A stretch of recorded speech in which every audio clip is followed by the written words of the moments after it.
বিজয়কৃষ্ণ গোস্বামীর কথা আমরা হয়তো কম বেশি সকলেই জানি। আপনারা কেউ কি এই মানুষটার সেই তিলক কাটা দেখে অনুমান করতে পারছেন? একসময় এই মানুষটি কিন্তু আমাদের সংস্কৃত কলেজ থেকে তিনি অধ্যয়ন করেছিলেন।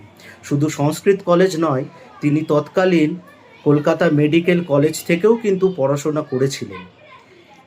জানলে আপনারা আরও একটু অবাক হবেন। কম বেশি আমরা সকলেই জানি যে মহর্ষি দেবেন্দ্রনাথ ঠাকুরের হাত ধরেই কিন্তু তার এই ব্রহ্ম সমাজের তার আগমন ঘটে।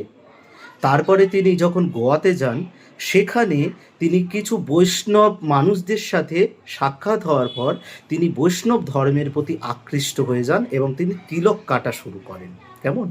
তারপর থেকে ব্রহ্ম সমাজ তো সেটা মেনে নেবে না, তাই তিনি ব্রহ্ম সমাজ ত্যাগ করে তিনি বৈষ্ণব ধর্ম পালন করতে শুরু করলেন এবং তিনি কিন্তু হয়ে উঠলেন নব্য বৈষ্ণববাদের একজন অন্যতম বার্তাবাহক।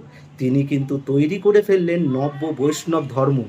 আপনারা জানলে অবাক হবেন, সেই সময়কার একজন নামকরা রাজনীতিবিদ, তৎকালীন কংগ্রেসে যার নাম জ্বলজ্বল করছে, বিপিনচন্দ্র পাল, নামটা আপনারা সকলেই জানেন।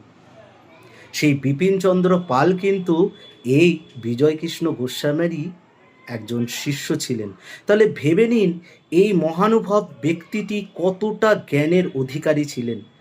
আজ আজ সেই দিন, অর্থাৎ 4ঠা জুন, আজকের দিনেই বিজয়কৃষ্ণ গোস্বামী পরলোক গমন করেছিলেন। বিজয়কৃষ্ণ গোস্বামীর এই প্রয়াণ দিবসে তাকে আমরা বিনম্র শ্রদ্ধা এবং প্রণাম নিবেদন করছি।